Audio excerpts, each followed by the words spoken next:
So meet Eddie. He was a 12-year-old boy. I'm going to tell you what happened in the beginning and the end. He came to see me, always with a headset on, to block out the stimulation.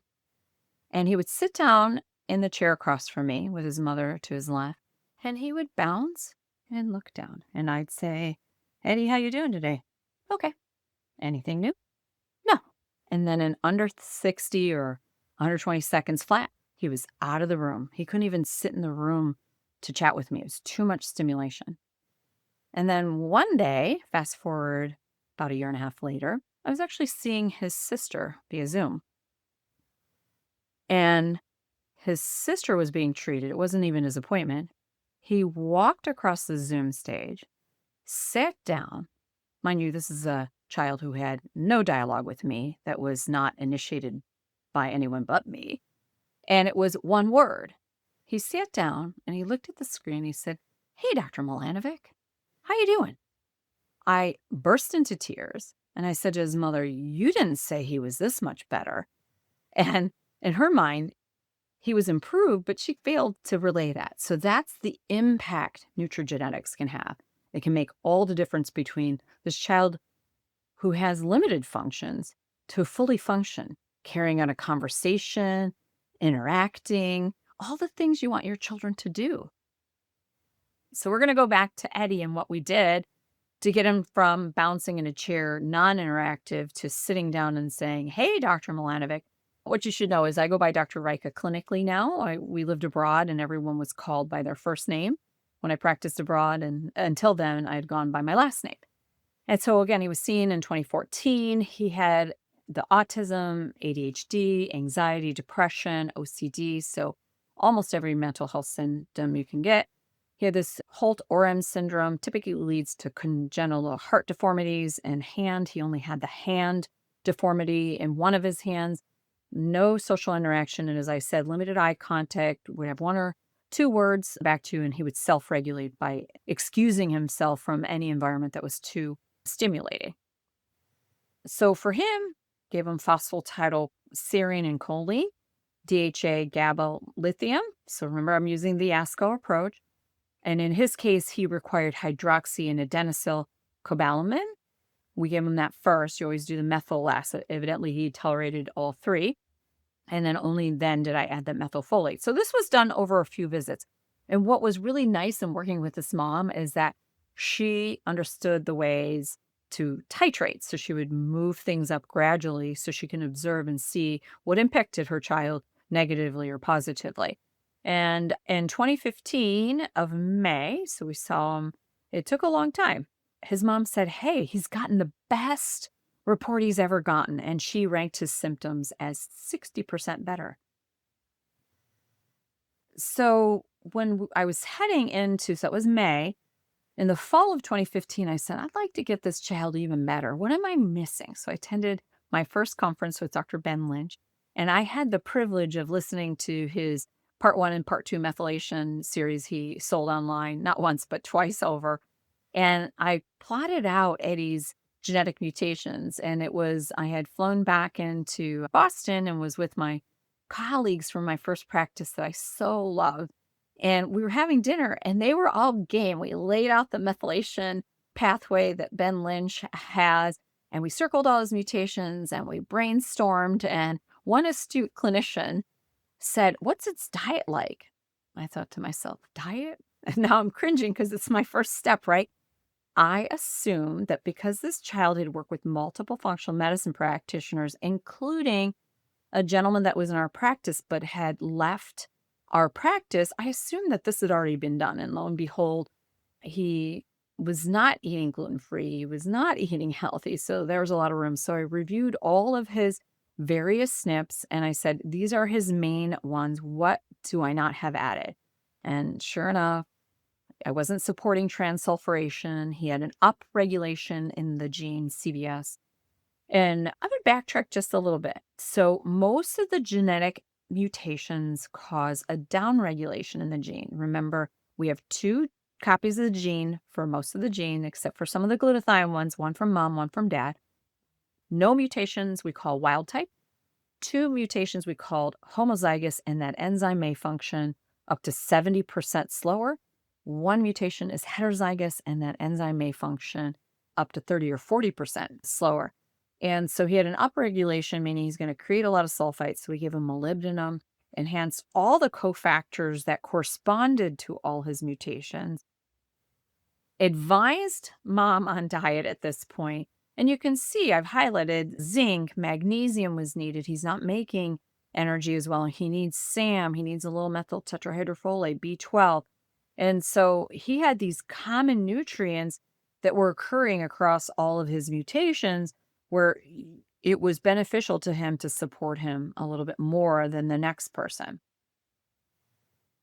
So we implemented the diet or advised her to. And unfortunately, despite the support, anxiety and focus were an issue.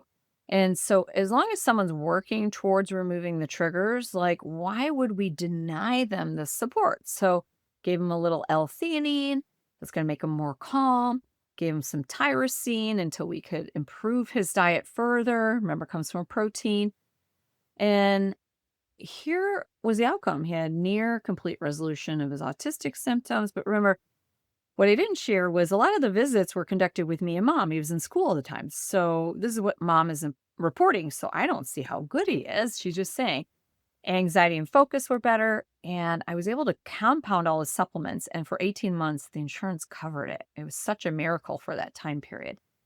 And then he had a regression. And so I'm scratching my head. I'm like, did the compounding of the supplements change the synergy? We added in testing, and he still, because of the diet was off, he had all kinds of reasons to have mental health symptoms and not be so focused, and maybe brain fog, high yeast, clostridia. Oxalates are hugely inflammatory to the brain, also lead to pain. Low serotonin. Again, I don't usually use organic acid testing to tell me if someone's serotonin is low. It's not been validated. Mitochondrial dysfunction. Remember, he needs ATP, but his mitochondria aren't working based on this test. So we treated his gut, treated both the clostridia, then the yeast, gave him some mitochondrial support. I also gave him calcium, magnesium citrate to bind the oxalates. You give it with each meal, and you do it. I do it usually while I'm doing a gut healing protocol. So for the 2 months or maybe longer. And one thing we did notice is in the compounding, his carnitine was not acetyl L-carnitine, but was transposed, and what they're putting in that compounded mix was L-carnitine. So the difference is acetyl L-carnitine. Let's backtrack. L-carnitine helps us convert fat into energy, but the acetyl L-carnitine goes up to the blood. Acetyl-carnitine crosses the blood-brain barrier and is used to make acetylcholine. So that's our creativity zone, etc. And there's some issues that came up with concentration and focus. And I said, maybe a central auditory processing disorder. Sure enough, he was tested, and the mom was just about ready to start a program called Fast Forward to help retrain his mind. And central auditory processing is where you learn almost strictly visually. So if someone's speaking to you, the words are going to go right in one ear and maybe out the other. You're not going to compute either at all or as quickly. It's a real thing. And here was a clinical outcome. So his autism remained nearly resolved. Remember, I said I hadn't seen him. She told me he was better, but I didn't really appreciate it until he walked across that Zoom screen, sat down and said, "Hey, Dr. Milanovic, how you doing?" The rest of his symptoms were about 80% better. We were treating his dysbiosis, and mom was gaining steam, getting into the health and wellness space. She'd gotten involved with the nutraceutical company, and I lost him to follow-up at the age of 17. But what I did learn from mom was that he actually was playing guitar in a band. How phenomenal is that? From not being able to interact, a child that couldn't tolerate stimulation, do you think he would have tolerated being up on stage with a lot of loud noise? And he was playing in a band. Now he's 24, based on his birthday. I reached out to mom. I haven't heard back, so I don't have an update, but I sure am hopeful that he remains doing as well as he was back when I last saw him. In conclusion, genes are not your destiny. However, we have an ever-growing toxic world. You can't turn around without being exposed to 5G. All of us that are in this field, we like to travel to conferences. We're exposed to ionizing radiation and the benzene from those airplanes, like my young lady who had the 16 vitamin mineral deficiencies, who was an air traffic controller. It's in products we're using. Our rainwater chute is contaminated with glyphosate, so it's almost unavoidable. I'm hoping this never becomes the issue, but my fear is that all of these toxic exposures will not allow us to override our defective genes. And where I find it, genetics or nutrigenetics extremely beneficial is to help support people who are more chronically ill, to get them better quicker, and to help support all those high performers who want to stay high performing and want to work until that last day on this earth. I don't know about you. I want to be vacationing too. I love what I do, but at a lower level perhaps. But you keep them high performing. And I'm really excited to share part 2 of methylation, where we'll cover oxidative stress and hormones and more. If you're a licensed healthcare practitioner ready to evolve your functional medicine practice, explore over 300 hours of clinical training, masterclasses with leading functional medicine clinicians, and certification pathways. Or check out the Academy of Functional Nutrition and Lifestyle Medicine at afnlm.com. Whether you're on the path to certification as a functional nutritionist or simply want to optimize your own and your family's health, our skill-building approach builds real-world competence from the ground up. And lastly, if you're dealing with chronic health challenges, visit drknews.com for self-paced courses that help you understand and address fatigue, brain fog, autoimmune conditions, gut problems, and more using evidence-based approaches. The content on this podcast is for educational purposes only and is not intended to diagnose, treat, cure, or prevent any disease. Always consult with your healthcare provider before making any changes to your health regimen. Thanks for listening, and don't forget to subscribe and share with someone who might benefit.